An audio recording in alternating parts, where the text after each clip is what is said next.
I don't think MJ is better than LeBron. Fuck that. LeBron wasn't even better than me. He switched teams every few years and still didn't end up with more rings than I did, and you're telling me he's better than Mike? Look, I played next to the greatest ever. I know what real dominance looks like. Mike didn't need a super team. Mike didn't need to run to Miami, Cleveland, back to LA, whatever. He stayed, he fought, he built a dynasty, brick by brick. And people forget I wasn't some sidekick standing in the corner. I guarded the best player every single night. I ran the offense. I filled every gap, every role, whatever the team needed. You put LeBron in the 90 seconds, dealing with the physicality, the travel, the hits. He's not surviving the way we did. LeBron's a great player, no doubt. But better than Mike? Better than me? Come on, man. Greatness isn't about hopping teams. It's about staying, grinding, winning the hard way. Do I want to go to a game? Nah, man. Is so-and-so playing today? Nah, they got him listed as load management, back-to-back games. They play like 4 games in 7 nights. But he's not hurt. You want me to go to the game, but he's not hurt. I don't care if you pay for my ticket, man. I don't want to go, man. I'm not interested, man, because the problem is these players don't play today. All they do is jack up threes. Nobody play defense. There's nobody really hustles no more. And then the young players today, all fighting each other. They don't respect each other. They don't respect the game. The coaches, today they got a lot of young coaches on here. On these certain teams, they got great coaches still. I don't want to go, man. I like the NBA when I was growing up, man. I like the excitement. Players play defense. It's funny how players flop. But if they get into a fight, nobody falls down. But soon as somebody gets bumped, they're all over the floor. Nah. This is the NBA right here that I like. This is Van Silk, Common Sense, Rock Bottom Sports. I'll be right back. This is the NBA I like. And we'll talk about the NBA that we got to live with today. We got to talk about the basketball in college. We got to live with today. We got to look at the young kids and how they play ball today because they emulate what they see. It's not called basketball. It's just like the game has evolved so much, I think. But there is like a nostalgia combo that takes place with you guys, this modern era. Do you feel that? How do you address that? No. I definitely feel it. And I think, we just have to recognize that evolution is just a part of life, man. Like, shit, you look at the Hummer from the 1970s to the Hummer of today. It's like, you're going to be like, okay, you might be nostalgic about it. You loved it in the 70s, but do you really want to drive that every day? Right now in 2025, you're going to get out the car and your goddamn neck and your back is going to be hurting so bad. Like, seriously, you're going to be hurting so bad. You're going to be like, okay, you know what?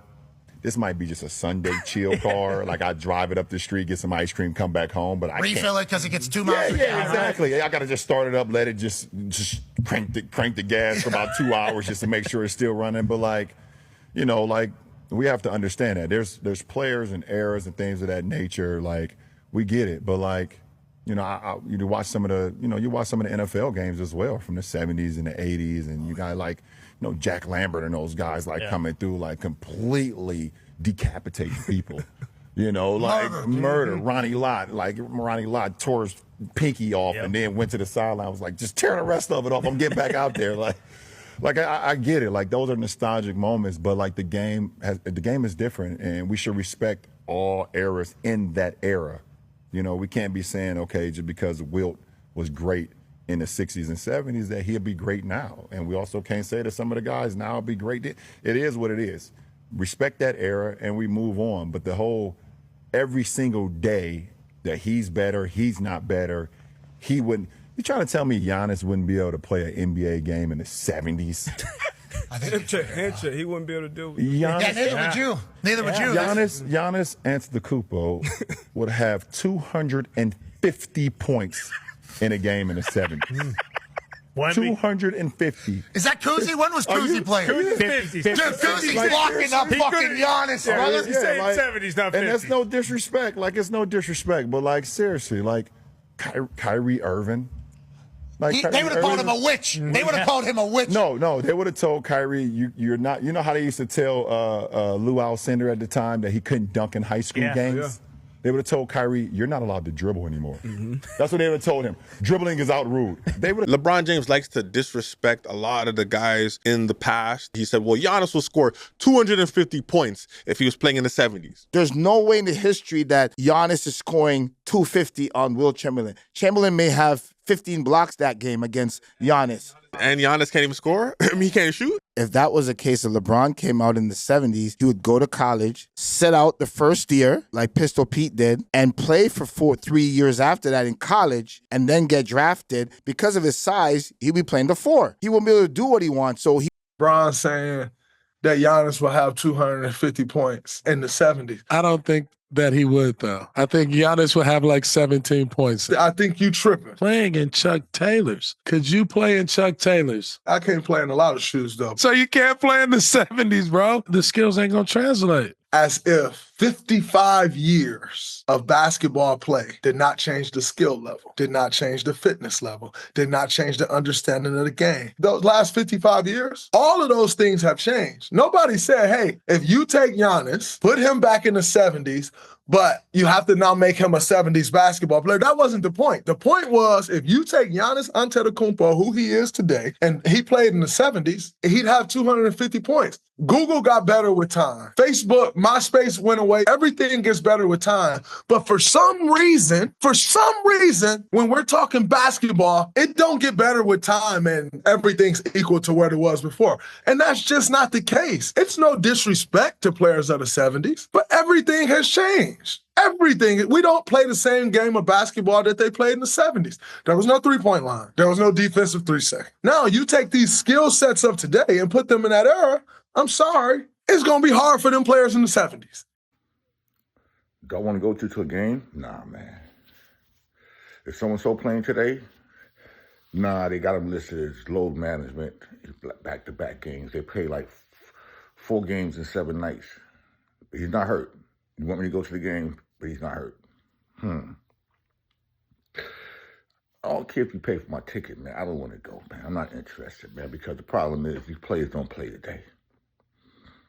All they do is jack up threes. Nobody play defense. There's nobody really hustles no more. And then the young players today, all fighting each other. They don't respect each other. They don't respect the game. The coaches, today they got a lot of young coaches on here. On these certain teams, they got great coaches still. I don't want to go, man. I like the NBA when I was growing up, man. I like the excitement. Players play defense. It's funny how players flop. But if they get into a fight, nobody falls down. But soon as somebody get bumped, they're all over the floor. Nah. This is the NBA right here that I like. This is Van Silk, Common Sense, Rock Bottom Sports. I'll be right back. This is the NBA I like. And we'll talk about the NBA that we got to live with today. We got to talk about the basketball in college. We got to live with today. We got to look at the young kids and how they play ball today because they emulate what they see. It's not called basketball. These are the worst flops in the NBA. Did he kick his... No, right arm. Watch what he does. He pulls back and is... Yeah. Beverly. Shot is clearly away. Oh, yeah. Oh, my goodness. Wow. So bobbing up, getting into his space, and going to sell it big time right in the chest. He did. He's grabbing his face. Oh, come on now. Stop it. Little bit of a tussle here between Brewer and Harden.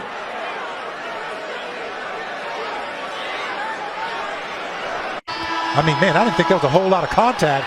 I mean, he jumped up in the air and went backwards. Well, he was waiting. He knew. And as he turns right to him, I don't even think he hit him. This is all about selling it, Kel. Well, let's see. Sometimes you've got to sell it. No, he did. He did with this right elbow. He got him right on. Because you know what's crazy, B, is me and him always talk about, like, what, he 35? Yeah. There's no vets in the league no more. No. It's these young boys, it's the blind leading the blind. But when we came in, there was dudes 39, 40, 41, 42. Some played, some didn't, but they just so instrumental in us not fucking up as much. We still fucked up, but there was just some guidance. There's just no guidance. Bro, I came into the league, Kurt Thomas was 37. Yeah. I'm 19. Yeah. You know how much I'm learning? Yeah. Jerry Stackhouse is in there. You know how much I'm learning? Right. They don't have I that get no Steven more. Jackson. You know how much I'm learning? Yeah. I don't know Come how on, much it was man. good, Like, but what? yeah. Early in my career. So it's like, bro, I know the... What did he say? What did he say, dude? I missed it. He said Steven Jackson in my life. I said, I don't know how much that shit was good. But How much? It probably wouldn't put much positive, but he's learned a lot from it. One piece of advice you would tell the younger Brandon Jennings. Ooh. Fresh in the league, though. Fresh in the league. Fresh in the league? Yep. Fresh in the league with all this money, man. Yeah, I mean, spiritual. Like, I'm gonna keep saying. I'm gonna get that. That was it. That was Love yourself more. Yeah, love myself more. Stop saying yes to everything. Most influential teammate you ever had? I mean, I'm not gonna say because you're on the show, but you. I love it. Yeah, like that to where, hey, young bro, come with me all the time and be with me, and I take care of everything, and you know what I'm saying. Let's go to everything on me. Yeah, like come on, man. That's dope. Yeah, it's not even. That is. No, I'm not that even. is stacked I ain't five. never had to pull out my wallet. If I did, it's like, what you doing? Love, bro. Appreciate you. Like, what are you doing? That's why I do the things I do now for everybody. Yeah, it's like, yeah. I got it. Like, it's just He like might ask you to pull out a my gun, but not your wallet. Hey, I don't think I asked him to do that either. You know, back then I was Billy the Kid, so I wasn't tripping with nobody. You know what I'm saying? I was ready to shoot that bitch. Hey. Let me say this. The NBA should ban teams from playing zone. Now we're just going on. No, I've been wanting to get this off my chest for a minute, and he brought it up. They should literally ban teams from playing zone. We're talking about a grown man sport. Man up and play man to man. Nobody want to watch a boring ass game of two teams playing. That's like telling Floyd Mayweather to not play defense. No, it's not. It's the individuals. Back and watch a lot of that 90s film, 80s stuff. They play physical, but I just think they got away with a lot of flagrant fouls, and I think that's why they call their era more physical than ours, because guys, we play physical here too. It's more space, but guys play physical. We got strong, athletic guys here too. But I watched some of those games. The paint was clear. Nobody was getting touched. Wasn't a lot of help defense, but you did get a lot of flagrant fouls that weren't resulting to fines or getting kicked out the game. So it just seemed like, it was a little tough tonight, and I know how much. I currently have more dunks than him right now. Is that true? Yeah, but he don't stay for rebound. He just goes out, and he don't want to play defense. The question is, with all the stuff that's going on, the gambling and whatever, I think this is the worst time ever to be a sports fan, especially NBA. I really do. Break it down. I think this is, if you're a sports fan and you love the NBA, there's nothing worse than the current NBA and the current scenario and circumstance that you're faced right now. And here are the reasons why, Kelvin.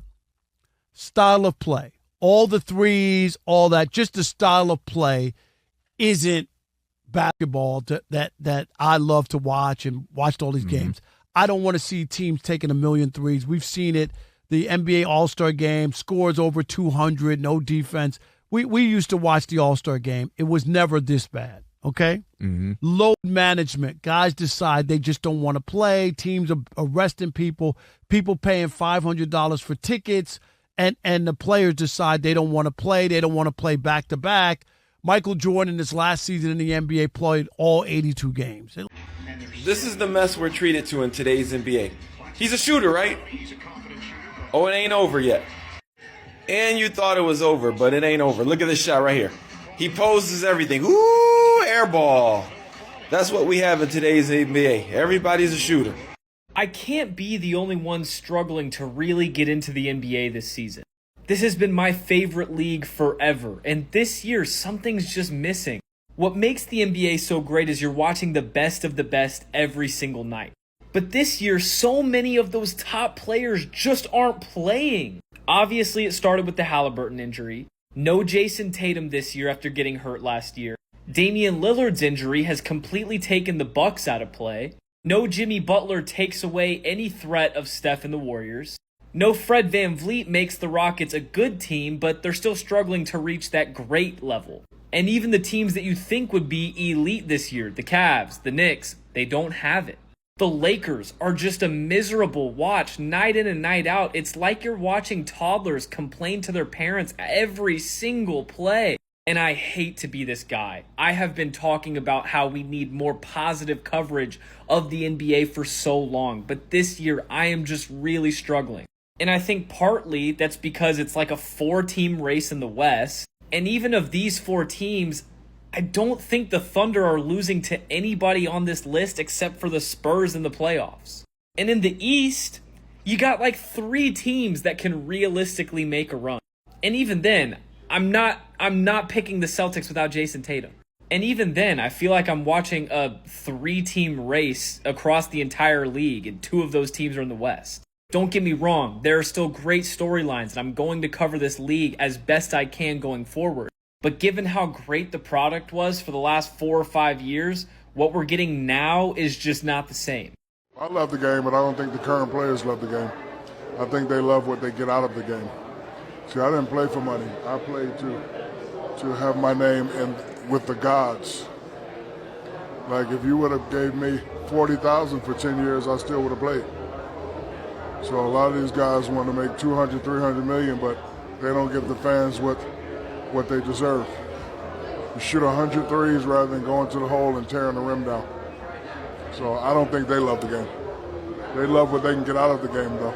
The NBA, like you said, the game just changed so much, it's hard to watch. Yes. You know what I mean? Like, it's hard to watch because nobody's playing defense. There's a lot of shots, and it's just like, for me, it's like going to play pickup. Like, it's like we go play pickup in the summer. Like, you get a bucket, get a bucket.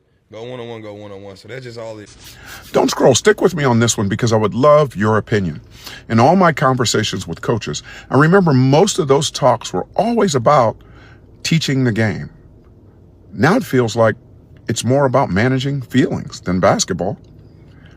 Coaching was always straightforward. The focus was on fundamentals. You know, things like cuts and reads and boxing out, grabbing loose balls and perfecting defensive rotations. Practices were about sharpening skills and mastering the game. Players' emotions? Well, those usually were managed off court and away from the gym, and mostly at home. Players showed up ready to compete. They were ready to work, hungry to improve, and fully invested. But fast forward to today, and the script has flipped. Coaches aren't just teaching basketball anymore. They're navigating emotions, attitudes, and mindsets. Instead of yelling over drills, they're managing egos and motivating effort that usually isn't there, and holding players accountable for things they should have learned at home. It's got to be exhausting, and it's taking time away from what really matters, and that's the game itself. So when you spend more practice time going into refereeing effort and emotional management than strategy and skill development, the quality of play is going to drop. The game will suffer a little because we're coaching feelings instead of basketball and basketball IQ. So at the end of the day, it's becoming not only a coaching challenge, but I feel a cultural one that is changing how basketball is evolving, and it's at every level. So if you're feeling this shift, do me a favor and drop a comment below. And continue to tell us where you're grinding. We love knowing where you're receiving this message. And as always, don't forget to like, share, and follow. Today's NBA is full of athletic but soft players with limited to no basketball IQ. All they know how to do is jack up a three. They don't know the fundamentals of defense, offensive ball movement. Hell, even traveling is allowed. These players are concerned about stats, so they get good-looking stats. But overall, they do not understand the game of basketball, or they're playing in a league where the vast majority of the players don't understand the complexities of the game. It's totally unwatchable, and it's basically an insult to the game of basketball. Listen, this is not to get on the young kids today, but there got to be some kind of basketball rejuvenation, because I'm looking at all these young kids today. All they're thinking about is the three and dunking. I don't see anybody worrying about defense. You know, they need to bring it back to the center, the two forwards and the two guards. You know, like, oh, you got 6'8", 6'9". I understand 6'11", who can handle the ball. Wemby taking threes, okay, or Embiid. Where's the middle? That's why Jokic is killing them. You'll have to excuse me on that one. I'll block that out. But I'm walking out here in the cold. But I'm just saying, where's the allegiance to the basketball gods? I know the game has evolved, but then I hear some players, people talk about, oh, certain players couldn't play in today's basketball. With the plays in the 80s and some of the 90s, early 90s, and certain players could have played today because y'all are not as physical as it was back then. What's called a flagrant foul today was just a hard foul. Some of y'all can't even take hard fouls.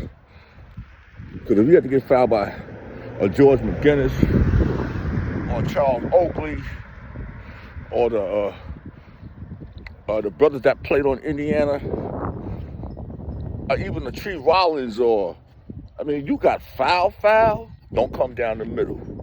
This ain't for little guys. This for the big boys. You'll be mommy. Like, I think y'all should respect, because Jordan can play in any era. I can tell you that right now, because first of all, his hands are so big. His lift, none of y'all don't even got the type of lift on the inside. You know, y'all got to take a full court, drive down the floor just to do a dunk. Jordan dunked on people from within the mid-range. He came because of footwork. Him and Kobe have great footwork. Okay? And they could be around the foul line, put the ball down and come and dunk on everybody. I don't see nobody doing that today. And they dunked on big boys. They ain't dunk on the little guys now. Big boys. Who in the NBA today could guard a large one? Nobody. Who could have stopped Kareem Hook? Nobody. Magic Johnson was 6'9". And he played 5 positions at one point. All 5. Point, 2, 3, 4, and 5. But as we sit back here, Common Sense with Van Silk, Rock Bottle Sports, we'll go back in and look at some more people's opinions about today's basketball and yesterday's basketball. We'll find some footage of some of the young kids coming up today, how they emulate what the players are doing today, what they see. And there's a lot of good kids coming up. There's a lot of the NBA players' sons, especially Carmelo Anthony's son, played for Syracuse. You know, he's learning. You would think a lot of the NBA players' kids will be just as good or better. I see Carlo Boozer's twin. I think he got twins. The boys are good. All I'm trying to say is just like, where's the NBA going? You know, where? What direction? What's going to happen when the Durants and LeBrons and, you know, even though the James Harden, Kawhi Leonard, and what's going to happen when those guys retire? You know, Klay Thompson and Curry. What's going to happen when those guys are gone? A lot of European players stepping up. But, man, what's going on with the players right here in the U.S.? Have we even got a great star coming out? McDonald's a great top 10 player. You know, because what you do in high school, what you do in college, you got to be able to do that in the NBA. But the NBA just is so weak that it's not even... I don't even look forward to a game anymore. Because you don't know if a player is going to play. You don't know how important, you know, a game could be because they're on load management.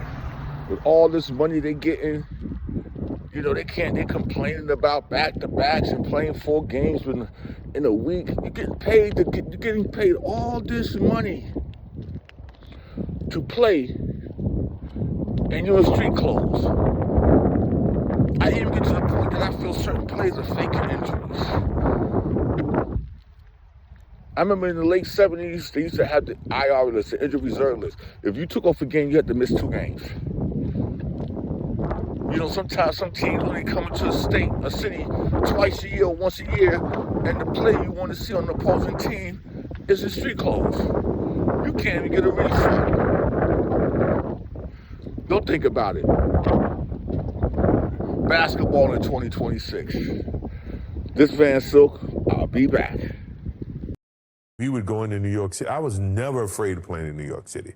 Actually, it was a privilege because, you know, if you do your job, you do the things that you're capable of doing, the New York fans are going to cheer you over their own fans. So the challenge was, let's see if I can turn that guy over there in the 5th row. Instead of calling me names, he started cheering Michael Jordan. There's players in the NBA that are not as good as some players that are not in the NBA. Okay. And I think a lot of people in the NBA would. It's a whole bunch of other shit. There's a lot of things that go on other than just the players. It's a lot of outside stuff that nobody know about, bro. Political opportunity, Everybody situation. got their own path, bro. There's a lot of that goes into it. So I don't necessarily think that the 450 people or however many there is in the league are the very best people in the world. I don't believe that. It's just situational, fit. Yeah, it's a bunch of things that go into it, man. Right. You know what I'm saying? A lot of. Yeah, you were on a rampage. Yeah, but I'm saying to you, but it's easier now. I was too fast. I was too strong. One guy is not going to take me down in that particular way. The best basketball athletes I've ever seen played in the 50s and 60s. Really? Yeah, really. You take them. The new school said, "Oh no, we talking talent. We better than you." I'm like, bro, no, you're not. Like, you wouldn't start on our team. Like, you couldn't start. 5-on-5, and our creativity for the game was a lot better in our era. If I'm being honest, bro, I don't think anybody in this generation could have played like 20 years ago. If I'm being 100, and this is to everybody in our league, Tatum. In the 90s, they were averaging like 80, 90 points a game. Mm-hmm. Like, we're doing 135s and 140s now, you know, and that's because of the skill level. So they didn't have to figure out how to get to the free throw line. It was like whenever we score. I think it was more of a stop. This is to everybody in our league, Tatum, all y'all. All that trash talking starts when it's 0-0 instead of 5-6 point lead. That's where it starts. That's the sign of a good man. If you can talk when it's even score. If y'all want to be great players, y'all want to be professionals, nobody should have to coach y'all playing hard. Your effort, they should never have to coach effort. Because for a lot of y'all, that's going to be your only advantage over other players. It's your effort. You're going to play against some players that's so good, they might not be having to go as hard as you. I done been there. But y'all don't have the luxury to come out here and not be playing hard, bro. Even the best players in the world, they playing way harder than you think. Like, it is hard, bro. All that cool, Trident and all that, bro. Somebody gonna cut. Mikal Bridges will cut right in front of your face and be dunking, and you sitting there like y'all gotta play hard, man. Like, you might not get a shot. Like, I just told y'all coming out here, make the right play. That don't mean just pass it around the perimeter. Somebody gotta get downhill. Make somebody have to help. Then make the next play. Like, y'all gotta play hard, though. Y'all can't just be going through the motions on this cool. Like, y'all gotta play hard. My idol. I'm playing him in the NBA Finals. I said, man, I love you, but I got to take him out. But when he came down that right side and cuffed that ball on Coop, and did remember he rocked it? Bam! Oh, man. And then the other one was he came down the right side and he jumped out of bounds. And he started walking. In the air. In the air. Bro going back. Bunted against the glass is good. I said, man, this dude is too much, man. See, he was doing that George stuff before Michael. Yeah. And people forget that. He was the first dude walking in the air. Oh, man, it was so much fun playing against Doc. Were you guys friends? No. What was the problem? Why couldn't you coexist? Well, I'm obsessive, and I believe we need to work night and day, figure out how to get to where we need to go. And he wanted to do it a different way. And so there was constant challenge there to get that done. I mean, it was, but I wasn't going back down from him. And neither was he. You know, he felt I should play a certain way, give the ball into him. I said, I'll give the ball into you if you work. You don't work, you don't get the ball. He said, throw me the ball. No, work. I never pulled any punches. What you see is what you get, man. Neither one of us are gonna go, you know, smile in your face and then go over here and we never did that.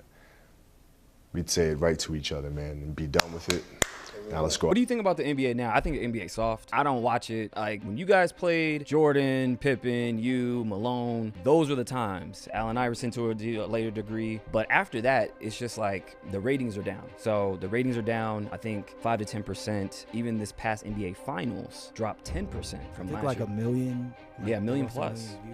Yeah. So what do you think is happening right now? Like, is the NBA too soft? Yeah, I do think it's softer. You have guys that can take 20 days off, you know, what they call it, load management. Coming home, I'm gonna take a few weeks of work off, you know, well, who's gonna feed us then? You know what I'm saying? These guys do it, and they're supposed to be examples and the league allows it. I mean, so load management, things like that, the salaries are off the charts. The style of play is, you know, these kids are talented.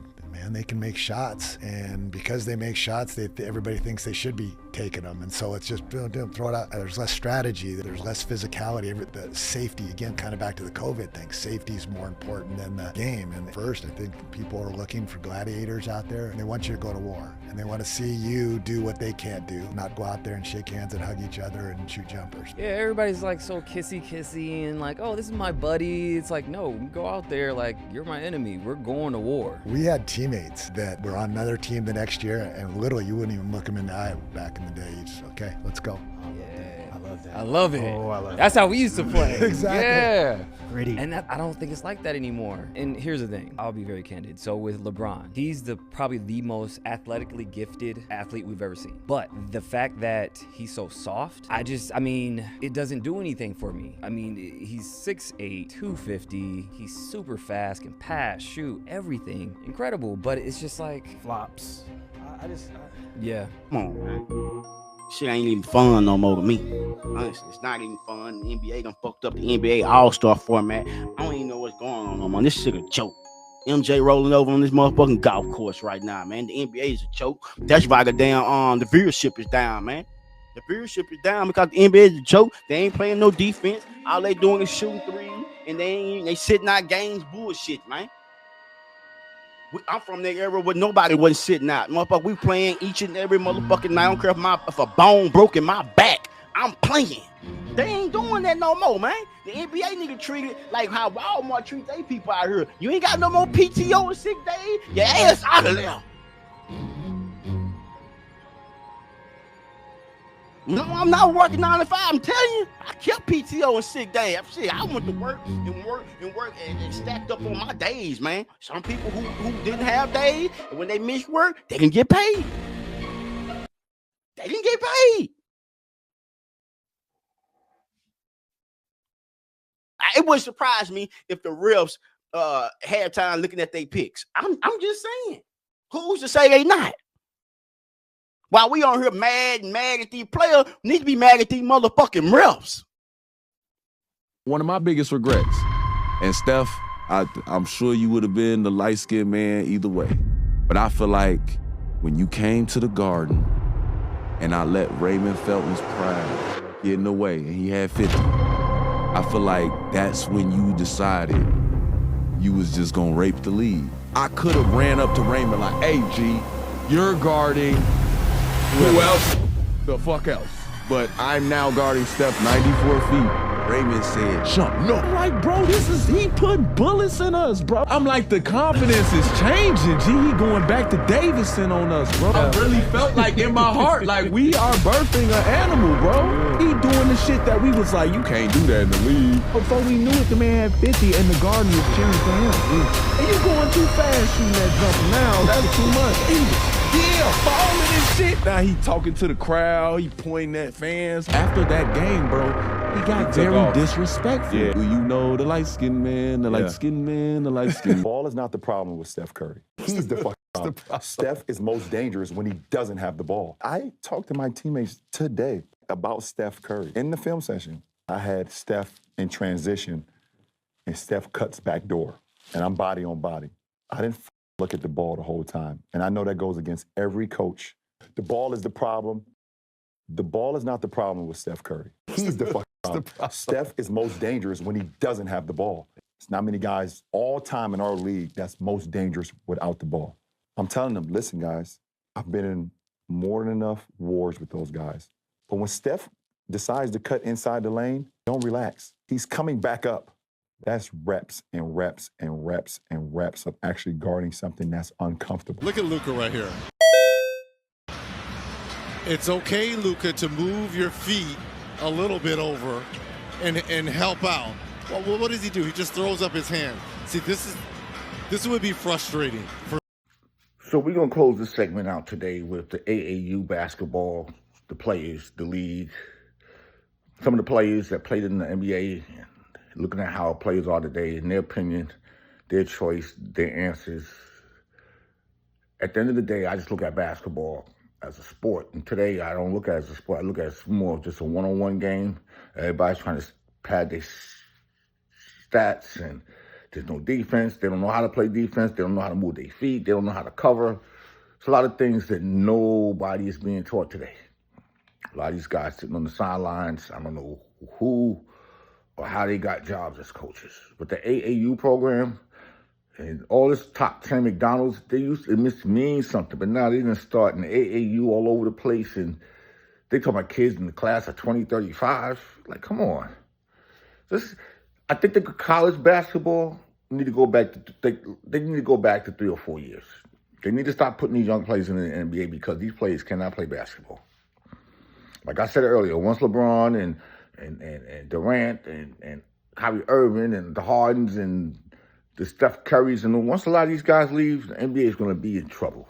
It's going to be in real trouble because these young players today, it's not about the game. It's about that paycheck they get. Load management. There's nothing. I don't care if someone don't even care if they win a ring. European players becoming way better than the United States players, which is something that's really different.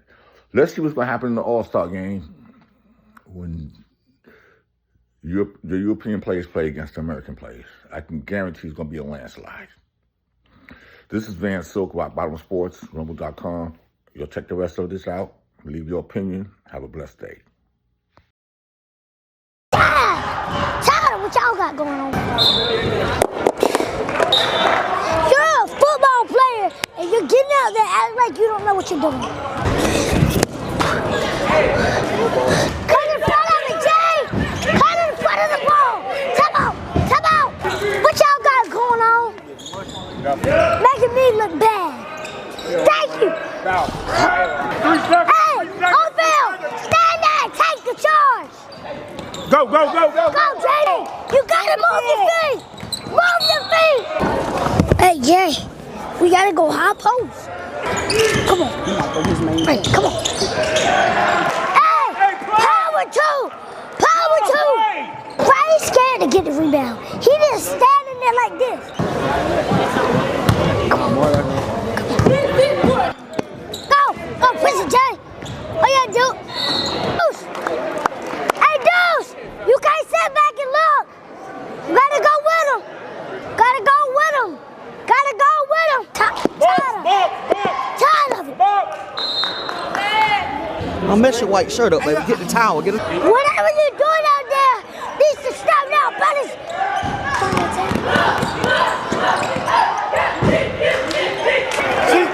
Get ready.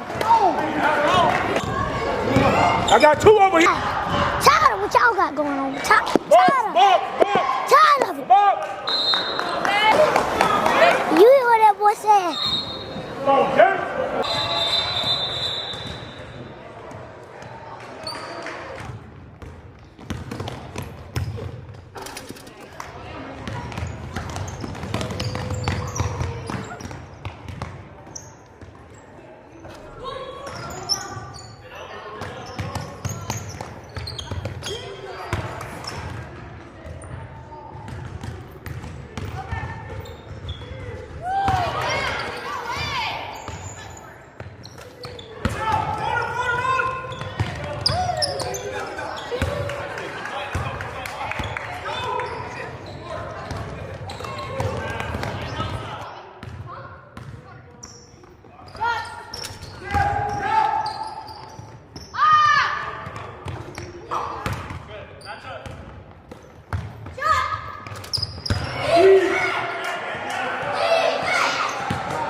Some people were mad at this kid for slacking during the championship game because, as you can see, he doesn't have much urgency to pick up the ball, as his team was in the lead and he wasn't worried about the blue team scoring. But out of nowhere, this kid did a dolphin dive, got possession of the ball, and made the game-winning shot.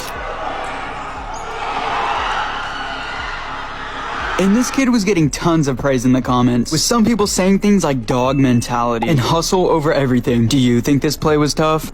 I bet. So when you're dribbling, what are you looking at? You're looking at the hoop. But now when I'm up here, what is your concern? See, that's the difference. You want to be a good dribbler? You should never, if you're a good dribbler, and I knew you was going to say me when I stepped up and played defense. When I backed up, you said you're looking at the what? The rim. But as soon as I press up on you, you're not looking at the rim. So if you're not looking at the rim, you're looking where? You're looking down. If you're a great dribbler, remember this. You're never worried about the person guarding you. You're looking through him. You should be looking at what's behind you. There's not a dribbler in the NBA or Division I level, or that's just really great, that cares about the person in front of him. The person in front of him can't stop. Where's his help at? And that's why most of y'all dribbles never work in a game. Because how can you do a dribble when you're worried about somebody guarding? You don't even know what's coming to get you. You know your jumper isn't broken. Your mindset is. You're not undertrained. You're just soft. Miss a shot, you hang your head. Coach yells at you, you disappear. You don't start today. And you let that ruin your entire game. These are not issues of skill. This is an issue of softness. You know, the real problem isn't your game. The real problem is that you break the second things don't go your way. See, today's player want highlights without hardship. They want praise without pressure. And they want offers without ownership. You don't need more training in a new trainer. You need a stinking backbone. Understand one thing. Until you fix the way you respond, your skills don't matter. And here's the thing. Soft players always fold when it counts. See, because at the end of the day, most players can hoop, but very few players can handle the heat. Tag a player you think is soft and could use this message. And as always, like, share, and follow. And drop the word heat in the comments so that I know that you know that these soft... Wait, what? This kid is in 5th grade, ranked #1 in the nation, next LeBron James? Oh, and they play right now? Bro, I gotta go watch this game right now. I gotta see this, bro. 5th grader, #1, next LeBron? Bro, what?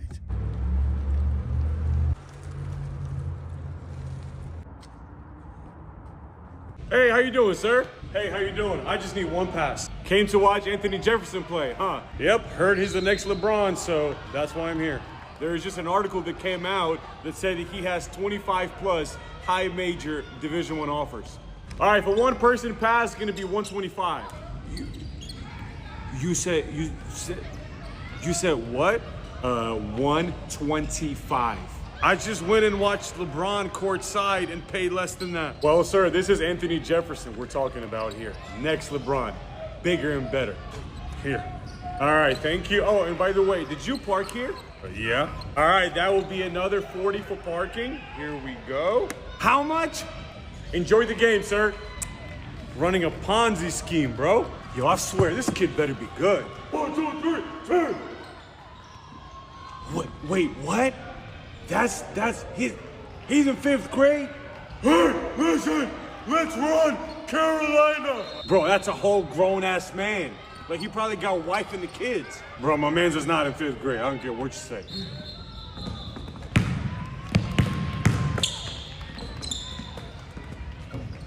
Yo, what? Bro, this kid is mad dookie, bro.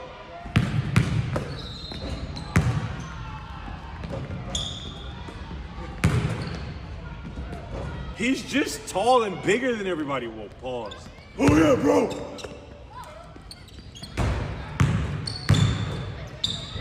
Hey, bro. What was the name of the publications that wrote an article that he got all the D1 scholarships? It's called Pay for Cap. Payforcab.com. Payforcab.com?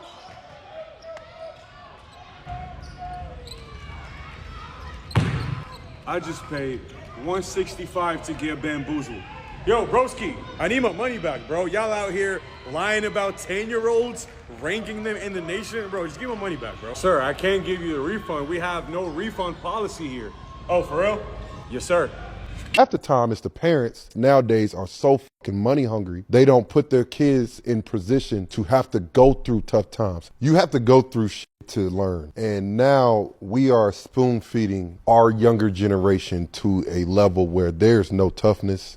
There's no trials and tribulations. We give so many outs for these kids now. They don't have to go through anything. They just go to the team that tells them they're the greatest thing since the slice of bread. There's nothing you can learn from. Even my first year at Carolina, I didn't play much. I had to earn everything I got. And people always tell me, Theo, you shouldn't have went there. You could have been one and done, for sure. But I learned how to play the right way. I had to work through of times that these kids don't have to work through anymore. What is going on in the college world with the NIL deals? You know, when we was in high school, we looked forward to like getting a scholarship, and that was like the highlight, trying to make a McDonald's game or something like that. You know, today you coming into the issue is everything is about money now. But how much money are you going to give me for my child to come play for your AAU program? Nothing. That's what you're dealing with now. Now, if you come to me and say you need some help traveling to this tournament, you know, we can have a discussion. But I need $50,000 for the summer for my son to play for your team. Nah. Now it's load management for high school kids because they're trying to protect their money. Granted, make your bread, but this is crazy to me. Then you got these trainers out here doing God knows what, and they charging parents $350 a month, and these people are paying it, but they child ain't getting no better. There was kids that didn't go to Nike camp and Adidas camps and stuff like that because they're like, my kid's tired, man. He need to rest. I'm like, I went to everything. If I got invited, it was an honor. I get to go hoop. I get to go show what I get to do. Do you think they should go away with AAU? Nah, because that's really the way you get your exposure to these college coaches. Also gives you opportunity to play against the other best in the country. You know, for me, growing up in New York, New Jersey, New York, Connecticut, those are areas were like I'm familiar with. But now you playing against, this kid from Cali. Or, in my year, that kid from Akron, Ohio. My son played against a 20-year-old this weekend in AAU. Oh, man. 70% believe they going pro. Playing in the NBA or just pro? They going to the league, fam. That's crazy. It's only 60 slots a year, and only 30 of them are really guaranteed for 18 months. Like, people are trading like good opportunities and be like, yo, I'm going to the league. And it's like, nah, dog, you know how tough it is to get into the league. And we thinking holdbacks is going to help us get to the league. Well, I'm going to stay in high school for 2 extra years so I can get to Kentucky, or I can get to UCLA, or I can get to UConn so I can get a shot at getting to the league. I'm like, man, if you can't get there when you 17, you ain't going to get there when you in the same place. These are the top 3 things that's ruining the future of basketball. Number 1, AAU. Bro, AAU used to be for the top kids only. If you ain't make one of the elite or the select teams, your ass was gonna be at the YMCA. Now everybody and their mama got an AAU team. It done turned into a money grab. No real teaching, no real development, just loud parents, bad basketball, and dudes coaching for clout. Number 2, transfer culture. Kids don't want to fight through nothing no more. Once they not starting or once things not going their way, they gone. Back in the day, if you transferred, you had to sit out a whole year. So that low-key stopped a lot of people from transferring and just sticking out their situation. But that's over with now. Everybody want microwave success now. No loyalty, no adversity, no growth, just quitting. And number 3, NIL and 25-year-olds in college. Bro, why is somebody that was already pro, already in the G League, 25 years old, taking a scholarship away from an 18-year-old, man? College coaches not even recruiting high school kids no more. And it's messing up the whole pipeline. Overall, the game getting watered down, G. The principles is gone, and the kids the ones paying the price. Somebody had to say it, bro. Our basketball development in the United States needs to be better. Tell me more about this, because I have a friend that has a whole concept program she'd like to put in place. Like the way overseas do it, like they have with the younger teams that say we have the Knicks 10 and under. 12 and under. You're talking about the club, I never thought of it like that way. I was like, oh, why do they do it like that? It's kind of weird. But then you think about it, they have the senior team, right? And they see what it takes to get up there, and they're all in the same building, right? And then they get to see what it takes to work that hard and get to that level. It's all in-house. I don't know. I feel like everyone has a team now, and I feel like some of the stuff is kids make teams or people make teams just to mess around for a weekend. It's not real. The AAU basketball is probably the worst brand of basketball. What makes it the worst, you think? Is it the parents? Is it the structure? Is it kids not wanting to commit? I think it's a combination of all of it. The parents, yes, 100% have a problem with it. because once they see their kids not playing, they're gearing up and going to the next team. Once they do that, they do it in college, right? Like, It becomes a habit for sure. They do it in high school. Like there's gonna be, once you get any little bit of adversity, like it's like, all right, let's go find something where you can flourish now. Like, or how about you just go through this adversity and see where you can actually go. 100%. Find Body Armor Sport Drink on Amazon or your local grocery store today. Your new routine will thank you. Because it's a lot of bullshit that goes on in the industry. Yeah. And AAU, just that whole, it's a lot of bullshit. And there's more and more bullshit that's coming into the game with money, NIL. You know what I'm saying? People who think people can say that they can get this, they can get that. Everything be looking good to niggas these days. So it's like at the end of the day, understanding the landscape of the game, right? And also understand where he fit in at. You know, where your son fit in at. Like, oh, dang, this is our lane right here. We're going to stick to this lane and rock with that. Because when you start moving around, it gets muddy. Yeah. AAU basketball in today's game, it ain't nothing but kids disrespecting the game of basketball. Because every time you score, you gotta celebrate. It's one bucket. That's why the NBA is taking the turn the way it is when they talk about European players and American players. Like most of the parents never played the game of basketball, but want to tell your kid how to play the game of basketball. And then when they get somebody who try to be real with them and coach them, oh, he hating on your kid. The fundamentals and the IQ is gone. We're not doing repetition of skills and fundamentals every day. The AAU circuit is killing American basketball. I have a hard time watching high school kids play or younger kids play because they're more talented than ever. They're better athletes than ever. They can do more things than kids 10 years ago, 15 years ago, 20 years ago. But they're not better basketball players because this coach or that system has them playing 6 games on Saturday and they practice once that week. It's totally opposite of what they do in Europe, where you will practice 6 days and you will play once. So you wonder why all these kids coming from Europe, they say, well, why are they so fundamentally sound? Why can they all dribble, they can all pass, they can all shoot? Doesn't matter whether they're 5'10 or 6'10. Because they practice, they don't play games. Here, it's all about how many games are we gonna play?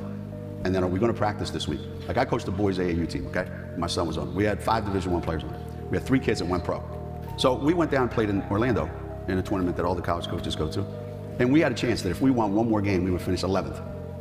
That's pretty damn good. We had them all coming back the following year. And then 2 of the kids said, I'm not playing.